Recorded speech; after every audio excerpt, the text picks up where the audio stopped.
All right, so the topic of ratings without Caitlin Clark in the WNBA has come up yet again, and people need to be sane about it. Like that's the problem. Is nobody wants to actually just keep it real and tell you the truth. And I'm going to tell you the truth right now about the ratings without Caitlin Clark. I've covered this before, but two things can be true at the same time, right? Like two things can be true. One, there's a clear and distinct difference between the involvement of Caitlin Clark and the Indiana Fever and everything else. Full stop. Two, the ratings relative to the WNBA from last year and recent years are up. Like both things are true and both are positive stories. This came into the limelight again. Part of it was social media. There was this post which really blew up from Hannah Hoops. I thought people weren't going to watch anymore because Clark isn't playing.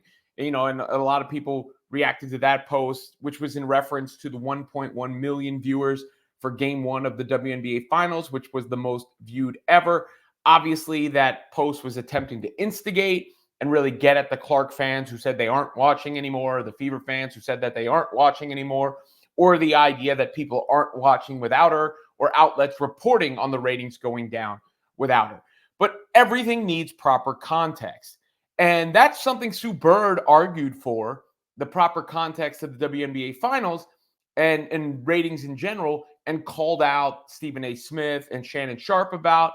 And Stephen A. Smith responded to it, actually, in regards to what was said. Here was a portion of his show responding to Sue Bird. Bring this up, but I saw it and then I read the article. And to be quite honest with you, I'm disgusted. I'm disgusted with Sue Bird. Okay? Sue Bird, Hall of Fame caliber, Sue Bird, WNBA, college basketball.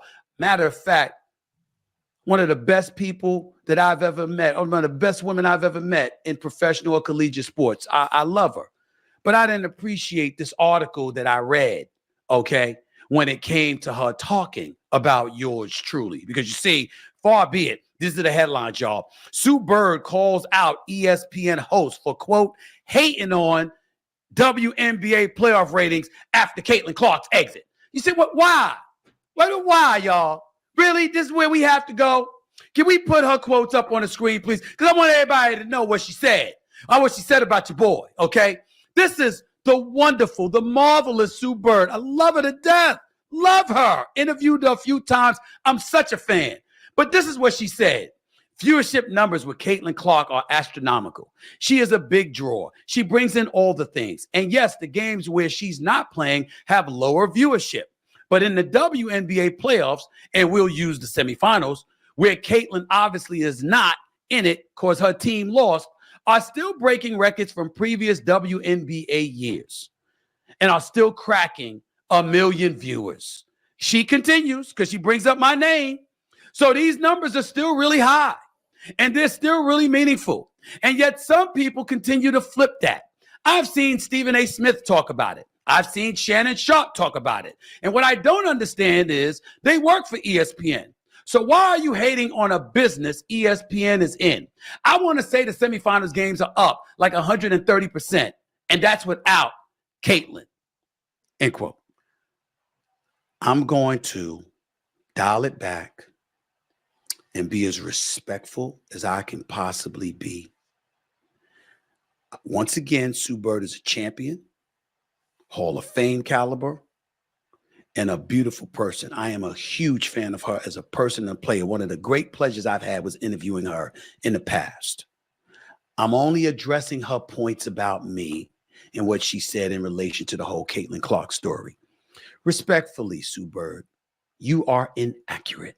So here's the thing. There doesn't need to be an agenda attached to numbers and all that. I mean, the obvious fact is that the numbers involving Clark and the Fever are way up. Like it cannot be put into really precedent because it's unprecedented. Even when you compare it to stars in other leagues, the bump isn't like that. Let me show you, for instance, I don't want to throw too many numbers because it's going to be confusing to follow, but the last game Caitlin Clark played in, all right, 2.5 million viewers. That was the last game, the Fever Sun game 2, 2.5 million viewers. The WNBA Finals Game 1, 1.1 million viewers. So more than twice as many people watched Caitlin Clark's last game as the WNBA Finals, which was the most viewed Game 1 on record. If that doesn't put it into context, I don't know what else would. The most viewed WNBA Finals Game 1 on record had less than half as many views as the last Caitlin Clark game. And the Clark game before that, against the Sun, had 1.8 million views against NFL Sunday, and that was Game 1. So still, 1.8 to 1.1. With that said, that 1.1 number is still very, very good for the WNBA, because if you're putting it into the context of the WNBA Finals in past years, you see it right here. I mean, last year was at 729,000. This year at 1.1. That's a big jump. Any company would celebrate that. So you can't compare everything to the Clark jump and then call it a failure if it's not the Clark jump. Pretty simple. Because it is a success with and without Clark. It's something we've never seen before with Clark, and it's good, very good without Clark, relatively speaking. And, the semifinals that they were talking about, the Aces and the Liberty approached 1 million viewers. Approached it, got very close. The Sun and the Lynx, Game 5, very close to 1 million viewers, which is sort of the benchmark. The Fever averaged, over 1 million viewers in the regular season. They were routinely over 1 million viewers in the regular season. So the benchmark for history in the postseason and the playoffs was routine for Clark and the Fever in the regular season when it comes to ratings. That's the difference. That's the difference. So again, one thing is true. The explosive growth of Caitlin Clark is just on a whole nother level than everything else. And I do think that helps, number two, that the WNBA has jumped a really good bit from last year, relatively speaking. And I think, a lot of new fans came in, and some of them, not all of them, but many of them, a decent chunk, stuck around and thought, I like this. Or I'm into it. I was invested in it. I cared, and I'm going to see it through. Even if I hate the Aces or I hate the Sun, I'm going to see it through to hope that they get eliminated. But I love the Liberty and the Lynx and the kind of basketball they play. I'm going to see it through. And the Liberty and Lynx series, the ratings should only go up if the series is compelling and close. That's the way ratings typically work. So in a world without Caitlin Clark, if we weren't even viewing it through the prism of Caitlin Clark, those are the numbers that get celebrated.